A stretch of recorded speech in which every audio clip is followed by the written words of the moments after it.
Hi friends, എല്ലാവർക്കും നമ്മളെ പുതിയൊരു വീഡിയോയിലേക്ക് സ്വാഗതം.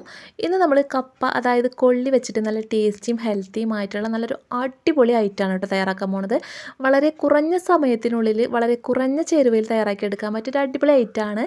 എല്ലാവർക്കും ഇഷ്ടവും, കഴിച്ചവർ വീണ്ടും വീണ്ടും വീണ്ടും ചോദിച്ച് വാങ്ങി കഴിക്കുന്ന ഒരു അടിപൊളി ഐറ്റമാണ് കേട്ടോ. അപ്പോൾ നമുക്കിത് എങ്ങനെയാണ് തയ്യാറാക്കാൻ നോക്കിയല്ലോ.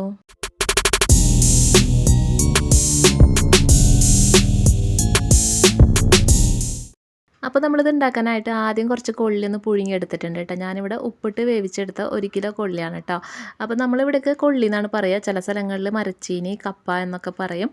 അപ്പോൾ എന്തായാലും ഈ ഒരു കപ്പ നമ്മൾ പുഴുങ്ങിയെടുത്തിട്ടുണ്ട്. 1 കിലോ ആണ് കേട്ടോ ഞാൻ എടുത്തിട്ടുള്ളത്. ചെറിയ പീസുകളായിട്ട് നമ്മൾ ഉപ്പിട്ട് വേവിച്ചിട്ട് ഒന്ന് ഉടച്ചെടുത്തിട്ടുള്ളതാണ് കേട്ടോ. അപ്പോൾ നമുക്കിങ്ങനെ ഉടച്ചെടുത്തിട്ട് ഇതൊന്ന് മാറ്റി വയ്ക്കാം. ഇനി നമുക്കൊരു പാനൊന്ന് ചൂടാക്കി എടുക്കാം. ഇതിലേക്ക് നമുക്ക് കുറച്ച് വെളിച്ചെണ്ണ ഒഴിച്ച് കൊടുക്കാം കേട്ടോ. വെളിച്ചെണ്ണ ഒഴിച്ചിട്ട് നമുക്ക് ഈ പാനൊന്ന് ജസ്റ്റ് ഇങ്ങനെ ചുറ്റിച്ച് കൊടുക്കാം. ഇത് നമ്മൾ വെളിച്ചെണ്ണയിൽ തയ്യാറാക്കുന്നതാണ് കേട്ടോ കൂടുതൽ ടേസ്റ്റ്. അപ്പോൾ വെളിച്ചെണ്ണ ഒഴിച്ച് ജസ്റ്റ് ഒന്ന് ചുറ്റിച്ചതിന് ശേഷം നമ്മളിനി ഇതിലേക്ക് അടുത്തതായിട്ട് ചേർത്ത് കൊടുക്കുന്നത് കോഴിമുട്ടയാണ് കേട്ടോ. അപ്പോൾ ഞാനിവിടെ ഒരു 4 കോഴിമുട്ട ജസ്റ്റ് ഉപ്പിട്ടിട്ടൊന്ന് അടിച്ച് ബീറ്റ് ചെയ്തിട്ട് ഒന്ന് ഒഴിച്ച് കൊടുത്തിട്ടുണ്ട് കേട്ടോ. അപ്പോൾ മുട്ട ഒഴിച്ച് കൊടുത്തിട്ട് നമുക്ക് ലോ ഫ്ലെയിമിൽ വെച്ച് കൊടുക്കാം കേട്ടോ. ഇത് കുറച്ച് അധികം മുട്ടയുണ്ടല്ലോ, അതുകൊണ്ട് നമ്മൾ കുറച്ച് ലോ ഫ്ലെയിമിൽ വെച്ചിട്ട് ജസ്റ്റ് ഒന്ന് ചുറ്റിച്ച് കൊടുക്കണം. ഇത് ചെറുതായിട്ട് നമുക്കൊന്ന് ചിക്കി പൊരിച്ചെടുക്കാനുള്ളതാണ് കേട്ടോ. അപ്പോൾ ഇതുപോലെ ഒന്ന് എല്ലാ ഭാഗത്തേക്കും ജസ്റ്റ് ഒന്ന് തിരിച്ച് വെച്ച് കൊടുത്തിട്ട് ഓരോ സൈഡായിട്ട് നമുക്ക് ഒന്ന് ചെറുതായിട്ട് മുരിയിച്ച് കൊടുക്കാം കേട്ടോ. അത് ഒഴിച്ച് അപ്പം തന്നെ നമ്മൾ ചിക്കരുത്, കുറച്ച് നേരം ഇങ്ങനെ വെച്ചിട്ട് ഒന്ന് ചിക്കിയെടുക്കാം. അപ്പോൾ ഇതുപോലെ ഒന്ന് സെറ്റായി വരുന്ന സമയത്ത് നമുക്കൊന്ന് ചിക്കി എടുക്കാം കേട്ടോ. അപ്പോൾ ഇതുപോലെ ചിക്കിയിട്ട് നമ്മൾ വളരെ ചെറുതാക്കിയിട്ടൊന്നും ചിക്കി എടുക്കേണ്ട, കുറച്ച് വലിയ പീസുകൾ തന്നെ ആയിട്ട് നമ്മൾ ചിക്കി എടുക്കാം കേട്ടോ. നമ്മൾ സാധാരണ മുട്ട ചിക്കി എടുക്കാറുണ്ടല്ലോ, അതുപോലെ തന്നെയാണ് ചെയ്തെടുക്കേണ്ടത്. അപ്പോൾ ഇതുപോലെ നമുക്ക് കുറച്ച് വലിയ പീസുകളായിട്ട് തന്നെ ഒന്ന് ചിക്കി എടുക്കാം. അപ്പോൾ ഇതുപോലെ നന്നായിട്ടൊന്ന് ചിക്കിയിട്ട് ഒന്ന് മൊരിച്ചെടുത്തിട്ട് ഇത് നമുക്കൊന്ന് മാറ്റി വയ്ക്കാം കേട്ടോ. ഇപ്പോൾ ഇതിവിടെ ചിക്കി എടുത്തിട്ടുണ്ട് കേട്ടോ, കണ്ടില്ലേ. ഇതുപോലെ വേണം ചിക്കി എടുക്കാനായിട്ട്, വളരെ ചെറുതാക്കിയിട്ടാക്കരുത്, കുറച്ച് വലുതായിട്ട് തന്നെ കിടന്നോട്ടെ. അപ്പോൾ ഇതുപോലെ ആക്കിയിട്ട് നമുക്കിതൊന്ന് മാറ്റി വയ്ക്കാം കേട്ടോ. പിന്നെ ഒരു ചെറിയ കാര്യം പറഞ്ഞോട്ടെ, നമ്മൾ ഈ ഒരു വീഡിയോ കണ്ടുകൊണ്ടിരിക്കുന്ന സമയത്ത് വീഡിയോ നിങ്ങൾക്ക് ഇഷ്ടമാവുകയാണെങ്കിൽ പ്ലീസ് മടിക്കാതെ ഒന്ന് ലൈക്ക് അടിച്ച് സപ്പോർട്ട് ചെയ്യണം കേട്ടോ. പിന്നെ നമ്മുടെ ഈ ഒരു ചാനൽ നിങ്ങൾ ഇതുവരെയും സബ്സ്ക്രൈബ് ചെയ്തിട്ടില്ല എന്നുണ്ടെങ്കിൽ പ്ലീസ് മടിക്കാതെ ഇപ്പോൾ തന്നെ ഒന്ന് സബ്സ്ക്രൈബ് ചെയ്യണേ. സബ്സ്ക്രൈബ് ചെയ്യുമ്പോൾ ബെല്ലൈക്കനെ തൊട്ടടുത്തുള്ള കുഞ്ഞാരോ ക്ലിക്ക് ചെയ്തിട്ട് ടോപ്പിലുള്ള ഓൾ എന്നുള്ള ഓപ്ഷനും കൂടി സെലക്ട് ചെയ്ത് വെച്ചോളൂ കേട്ടോ. എന്നാലാണ് ഞാൻ അടുത്തതായിട്ടിടുന്ന പുതിയ വീഡിയോസിൻ്റെ നോട്ടിഫിക്കേഷനൊക്കെ നിങ്ങൾക്ക് കറക്റ്റായിട്ട് കിട്ടുള്ളൂ. അപ്പോൾ എല്ലാവരും മറക്കാതെ ഇതൊന്ന് ചെയ്യണേ. ഇനി നമുക്ക് ഇതേ സെയിം പാനിലേക്ക് തന്നെ ഒരു 2 ടേബിൾ സ്പൂൺ വെളിച്ചെണ്ണ ഒഴിച്ച് കൊടുക്കാം കേട്ടോ. വെളിച്ചെണ്ണ നല്ലപോലെ ചൂടായി വരുമ്പോൾ കുറച്ച് കറിവേപ്പില ഇട്ട് കൊടുക്കാം. പിന്നെ ഞാനിതിലേക്ക് കുറച്ച് പച്ചമുളക് ഒന്ന് കട്ട് ചെയ്തതും കൂടി ചേർത്ത് കൊടുക്കുന്നുണ്ട്. ഒരു 3 പച്ചമുളകാണ് ഞാൻ എടുത്തിട്ടുള്ളത് കേട്ടോ. അപ്പോൾ നിങ്ങളെ എരിവിനനുസരിച്ച് നിങ്ങൾക്ക് വേണമെങ്കിൽ പച്ചമുളക് അളവ് കൂട്ടുകയും കുറയ്ക്കുകയൊക്കെ ചെയ്യാം. ഇതിലേക്ക് നമ്മൾ കൂടുതലായിട്ടും പച്ചമുളകും കുരുമുളക് പൊടിയാണ് ചേർക്കുന്നത് കേട്ടോ എരിവിനായിട്ട്. അപ്പോൾ നിങ്ങളെ ടേസ്റ്റിനനുസരിച്ച് നിങ്ങൾക്ക് വേണമെങ്കിൽ അളവ് കൂട്ടുകയും കുറയ്ക്കുകയൊക്കെ ചെയ്യാം. പിന്നെ നമ്മളിതിലേക്ക് അടുത്തതായിട്ട് ചേർത്ത് കൊടുക്കുന്നത് ഒരു മീഡിയം വലിപ്പത്തിലുള്ള സവാള ചെറിയ പീസുകളായിട്ടൊന്ന് കട്ട് ചെയ്തതാണ് കേട്ടോ. അപ്പോൾ ഇതുപോലെ സവാള ഇട്ട് കൊടുത്തിട്ട് നമുക്ക് നന്നായിട്ടൊന്ന് മിക്സാക്കി എടുക്കാം. ഈ സവാള ഒരുപാട് അങ്ങോട്ട് വഴണ്ട് ഗോൾഡൻ കളർ ആവേണ്ട ആവശ്യമൊന്നുമില്ല കേട്ടോ, ജസ്റ്റ് ഒന്ന് വഴണ്ട് സോഫ്റ്റായിട്ട് വന്നാൽ മതി. അപ്പോൾ ഇതുപോലെ വളരെ ചെറുതായിട്ട് തന്നെ കട്ട് ചെയ്തിട്ട് ചേർത്ത് കൊടുക്കാം കേട്ടോ. അപ്പോൾ പെട്ടെന്ന് ഇത് വഴണ്ട് കിട്ടിക്കോളും. അപ്പോൾ നമുക്കിത് നന്നായിട്ടൊന്ന് വഴറ്റിയെടുക്കാം കേട്ടോ.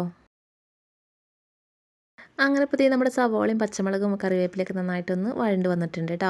ഇനി ഇതിലേക്ക് നമ്മൾ നേരത്തെ വേവിച്ച് ഉടച്ച് വെച്ചിട്ടുള്ള നമ്മുടെ കൊള്ളി ഉണ്ടല്ലോ, അത് നമുക്ക് ചേർത്ത് കൊടുക്കാം കേട്ടോ.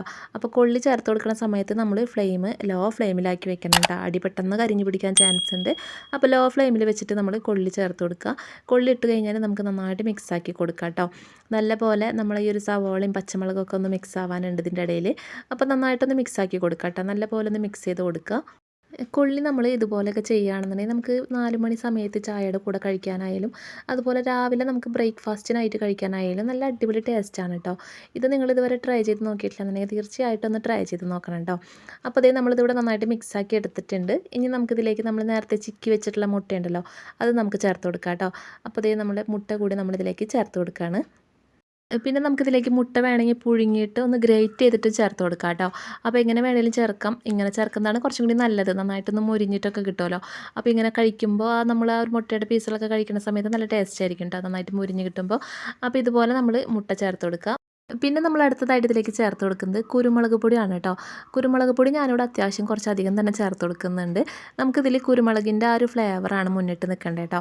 അപ്പോൾ ഞാനിവിടെ ഒരു 2-3 ടീസ്പൂൺ കുരുമുളക് പൊടി ചേർക്കുന്നുണ്ട്. അപ്പോൾ നിങ്ങളെ എരിവിനനുസരിച്ച് നിങ്ങൾ കുരുമുളക് പൊടി ചേർത്ത് കൊടുക്കുക. കുരുമുളക് പൊടി ചേർത്ത് കഴിഞ്ഞാൽ നമുക്ക് നന്നായിട്ട് മിക്സാക്കി എടുക്കണം കേട്ടോ. ഇതിൻ്റെ എല്ലാ ഭാഗത്തേക്കും ഒരുപോലെ നമുക്കിതിൻ്റെ ആ ഒരു കുരുമുളകിൻ്റെ എരിവൊക്കെ എത്താനുണ്ട്. അപ്പോൾ അതിനായിട്ട് നമ്മൾ നല്ലപോലെ മിക്സാക്കി കൊടുക്കുക. പിന്നെ മിക്സ് ചെയ്യുന്ന സമയത്ത് നമ്മൾ ഫ്ലെയിം കുറച്ച് വെക്കാൻ പ്രത്യേകം ശ്രദ്ധിക്കുക. അപ്പോൾ നമ്മളിത് ലോ ഫ്ലെയിമിൽ വെച്ചിട്ട് വേണം മിക്സാക്കി എടുക്കാനായിട്ട് കേട്ടോ. ഫ്ലെയിം കൂട്ടി വെച്ച് കഴിഞ്ഞാൽ പെട്ടെന്ന് അടി കരിഞ്ഞ് പിടിക്കും. അപ്പോൾ ഇതിൻ്റെ ആ ഒരു മിക്സിങ് കറക്റ്റ് ആവില്ല. അപ്പോൾ നമ്മൾ നന്നായിട്ട് മിക്സാക്കി എടുക്കാനുണ്ട്. അപ്പോൾ അത് ലോ ഫ്ലെയിമിൽ വെച്ചിട്ട് തന്നെ മിക്സാക്കി എടുക്കുക. അപ്പോൾ ഇതുപോലെ നന്നായിട്ടൊന്ന് മിക്സാക്കി എടുക്കാം കേട്ടോ. പിന്നെ നമ്മൾ അടുത്തതായിട്ട് ഇതിലേക്ക് ചേർക്കുന്നത് ഒരു സീക്രട്ട് ഇൻഗ്രീഡിയൻ്റ് ആണ് കേട്ടോ. ഇത് വേറെ ഒന്നല്ല, നമ്മളെ ചിക്കൻ കറിയുടെ ചാറാണ്. അതായത് ചിക്കൻ കറിയുടെ ഗ്രേവി ഉണ്ടല്ലോ, അതാണ്. അപ്പോൾ നമ്മുടെ കയ്യിലുണ്ടെങ്കിൽ ചേർത്ത് കൊടുത്താൽ മതി. ഇനിയിപ്പോൾ ഇത് ഇല്ലെങ്കിലും കുഴപ്പമൊന്നുമില്ല കേട്ടോ. ഞാനിപ്പോൾ അത് എൻ്റെ കയ്യിലുണ്ടായത് കൊണ്ട് ഞാൻ ചേർത്ത് കൊടുത്തതാണ്. ചേർത്ത് കൊടുത്തപ്പോൾ നല്ല ടേസ്റ്റ് ആയിരുന്നു കേട്ടോ. അപ്പോൾ ഉണ്ടെങ്കിൽ ചേർത്ത് കൊടുക്കുക, ഇല്ലെങ്കിലും കുഴപ്പമൊന്നുമില്ല. നമ്മൾ ബാക്കിയുള്ള ഇൻഗ്രീഡിയൻസ് ഒക്കെ ചേർത്താലും മതി. അപ്പോൾ ദേ നമ്മൾ ഈ ഒരു ചിക്കൻ കറിയുടെ ഈ ഒരു ഗ്രേവിയും കൂടി ഒഴിച്ച് കഴിഞ്ഞാൽ നല്ലപോലെ മിക്സാക്കി കൊടുക്കുക കേട്ടോ. ഈ കൊള്ളിയിലൊക്കെ നന്നായിട്ട് ഇതൊന്ന് പിടിച്ച് കിട്ടാനുണ്ട്. അപ്പോൾ നന്നായിട്ട് മിക്സാക്കി കൊടുക്കുക. ലോ ഫ്ലെയിമിൽ വെച്ചിട്ട് നന്നായിട്ടൊന്ന് മിക്സ് ചെയ്തെടുക്കുക കേട്ടോ. എല്ലാ ഭാഗത്തേക്കും ഇതൊന്ന് സെറ്റ് ആവാനായിട്ട് നല്ലപോലെ ഒന്ന് മിക്സ് ചെയ്തെടുക്കുക കേട്ടോ. ഇനിയിപ്പോൾ നിങ്ങളുടെ കയ്യിൽ ചിക്കൻ കറി ഇല്ലയെന്നുണ്ടെങ്കിൽ ബീഫ് കറി അതിൽ നമുക്ക് ചേർത്ത് കൊടുക്കാം കേട്ടോ. ബീഫ് കറിയോ ചിക്കൻ കറിയോ മട്ടൻ കറിയോ ഏതായാലും കുഴപ്പമില്ല. അതിൻ്റെ ചിക്കൻ പീസോ മട്ടൻ പീസോ ഒന്നും വേണമെന്നില്ല, ആ ഒരു ഗ്രേവി മതി. ആ ഒരു ചെറിയൊരു ഫ്ലേവർ കിട്ടാൻ വേണ്ടിയിട്ടാണ് നമ്മളിങ്ങനെ ചെയ്യണത് കേട്ടോ. അപ്പോൾ ഉണ്ടെങ്കിൽ മാത്രം ചേർത്ത് കൊടുക്കുക, നിർബന്ധമൊന്നുമില്ല. ഉണ്ടെങ്കിൽ ചേർത്ത് കൊടുത്താൽ കുറച്ചും കൂടി നല്ലതായിരിക്കും. ഇല്ലെങ്കിലും കുഴപ്പമൊന്നുമില്ല, ടേസ്റ്റൊക്കെയാണ് കേട്ടോ കഴിക്കാനായിട്ട്. അപ്പോൾ ഉള്ളവർ ചേർത്ത് കൊടുക്കുക, ഇല്ലെങ്കിലും കുഴപ്പമൊന്നുമില്ല കേട്ടോ. അപ്പോൾ അതേ നമ്മളിവിടെ നല്ലപോലെ മിക്സാക്കി എടുത്തിട്ടുണ്ട് കേട്ടോ. ഇനി നമുക്കിതിലേക്ക് ഫൈനലായിട്ട് കുറച്ച് മല്ലിയില ഒന്ന് കട്ട് ചെയ്ത് ചേർത്ത് കൊടുക്കാം കേട്ടോ. മല്ലിയില നമ്മളിതിലേക്ക് സ്കിപ്പ് ചെയ്യാൻ പാടില്ല, മസ്റ്റായിട്ടും ചേർത്ത് കൊടുക്കണം. മല്ലിയിലയുടെയും ആ കുരുമുളക് പൊടിയുടെയും ഫ്ലേവറാണ് നമുക്ക് മുന്നിട്ട് നിൽക്കേണ്ടത് കേട്ടോ. അപ്പോൾ ഇതും കൂടി ചേർത്ത് കഴിഞ്ഞിട്ട് നന്നായിട്ട് മിക്സാക്കി എടുത്താൽ മതി. നമ്മളെ സംഭവം ഇവിടെ റെഡി ആയിട്ടുണ്ട് കേട്ടോ. നല്ല ടേസ്റ്റാണ്. നമ്മൾ കപ്പ ബിരിയാണി ഒക്കെ കഴിച്ചിട്ടുണ്ടല്ലോ, അതുപോലെ തന്നെ നല്ല ടേസ്റ്റി ആയിട്ടുള്ളൊരു അടിപൊളി ഐറ്റമാണ്. ഇതിൽ നമ്മൾ ചിക്കനോ മട്ടനോ ബീഫോ ഒന്നും ചേർത്തിട്ടില്ല, പക്ഷേ നല്ല ടേസ്റ്റാണ്, നല്ല സ്മെല്ലാണ് കേട്ടോ. ഈ ഒരു മല്ലിയിലയുടെയും അതുപോലെ തന്നെ കുരുമുളക് പൊടിയുടെയും ഒക്കെ ആ ഒരു ഫ്ലേവറും പിന്നെ ചിക്കൻ്റെ ഗ്രേവി ചേർത്തുകൊണ്ട് നല്ലൊരു സ്മെല്ലൊക്കെയാണ്, കഴിക്കാൻ തന്നെ കൊതിയാവും. അപ്പോൾ നിങ്ങൾ ഇതുപോലെ ട്രൈ ചെയ്ത് നോക്കിയിട്ടില്ല എന്നുണ്ടെങ്കിൽ തീർച്ചയായിട്ടും ഒന്ന് ട്രൈ ചെയ്ത് നോക്കട്ടെ. നല്ല ടേസ്റ്റാണ്, കുട്ടികൾക്കൊക്കെ ഒത്തിരി ഇഷ്ടമാവും. നല്ല ടേസ്റ്റി ആയിട്ടുള്ള സംഭവമാണ് കേട്ടോ. അങ്ങനെ ദേ നമ്മുടെ സംഭവം ഇവിടെ ഏകദേശം റെഡി ആയിട്ടുണ്ട്, പക്ഷേ കഴിക്കാനായിട്ടില്ല കേട്ടോ. ഒരു സ്റ്റെപ്പും കൂടി ബാക്കിയുണ്ട്. അപ്പോൾ നമ്മളിത് ഒന്ന് ചൂടാറിയിട്ട് നമ്മൾ സെർവ് ചെയ്യാനായിട്ട് എടുക്കുമല്ലോ, ആ സമയത്ത് നമ്മൾ ഇതിൻ്റെ മുകളിലായിട്ട് ഒന്ന് ഗാർണിഷ് ചെയ്തെടുക്കുന്നുണ്ട് കേട്ടോ. അപ്പോൾ അതിനായിട്ട് നമ്മൾ കുറച്ച് സവോള ചെറുതായിട്ടൊന്ന് കട്ട് ചെയ്തിട്ട് ഇട്ട് കൊടുക്കുന്നുണ്ട് കേട്ടോ. അപ്പോൾ നമ്മൾ പ്ലേറ്റിലേക്ക് സെർവ് ചെയ്യുകയാണെങ്കിൽ പ്ലേറ്റിലായാലും ഇങ്ങനെ ഇട്ട് കൊടുത്താൽ മതി. ടോപ്പിലായിട്ട് കുറച്ച് പച്ച സവോള കട്ട് ചെയ്തിടുക. പിന്നെ നമ്മൾ ലെമൺ ഉണ്ടെങ്കിൽ ലെമണിൻ്റെ ജ്യൂസ് ഒന്ന് ജസ്റ്റ് ഒന്ന് പിഴിഞ്ഞ് ചേർത്ത് കഴിഞ്ഞാൽ അത് നല്ലതാണ്. നിങ്ങൾക്ക് ഇഷ്ടമുണ്ടെങ്കിൽ ചേർത്ത് കൊടുത്താൽ മതി കേട്ടോ, ഇല്ലെങ്കിൽ കുഴപ്പമൊന്നുമില്ല. പക്ഷേ സവോള ഇതുപോലെ ചേർത്ത് കൊടുക്കുക കേട്ടോ. അപ്പോൾ നല്ല ടേസ്റ്റാണ് നമുക്കിത് കഴിക്കാനായിട്ട്, പിന്നെ നല്ല സ്മെല്ലുമാണ്. അപ്പോൾ നല്ല ടേസ്റ്റി ആയിട്ടുള്ളൊരു അടിപൊളി ഐറ്റം തന്നെയാണ്. അപ്പോൾ നിങ്ങൾ ഇതുവരെ ട്രൈ ചെയ്ത് നോക്കിയിട്ടില്ല എന്നുണ്ടെങ്കിൽ തീർച്ചയായിട്ടും ഒന്ന് ട്രൈ ചെയ്ത് നോക്കുക. ട്രൈ ചെയ്താൽ മാത്രം പോരാട്ടോ, നിങ്ങളുടെ ഫീഡ്ബാക്സ് ഒക്കെ ഒന്ന് കമൻറ്റിലൂടെ അറിയിക്കാനും മറന്നു പോകരുത്, ആരും വിട്ടുപോകരുത്. അപ്പോൾ നമ്മൾ ഇന്നത്തെ ഈ ഒരു കൊള്ളി റെസിപ്പി നിങ്ങളൊന്ന് ട്രൈ ചെയ്ത് നോക്കണം. നല്ല ടേസ്റ്റാണ് കേട്ടോ, ഒരു രക്ഷയില്ല. ഞാൻ വെറുതെ പറയുന്നതല്ല, നിങ്ങൾ ട്രൈ ചെയ്ത് നോക്കിയാൽ നിങ്ങൾക്ക് മനസ്സിലാവും. നല്ല ടേസ്റ്റി ആയിട്ടുള്ളൊരു അടിപൊളി ഐറ്റമാണ് കേട്ടോ. അപ്പോൾ നിങ്ങൾ ട്രൈ ചെയ്ത് നോക്കുക. നിങ്ങളുടെ ഫുഡ് ലവേഴ്സ് ആയിട്ടുള്ള ഫ്രണ്ട്സിനും ഫാമിലിക്കൊക്കെ ഇതൊന്ന് ഷെയർ ചെയ്ത് കൊടുക്കുക.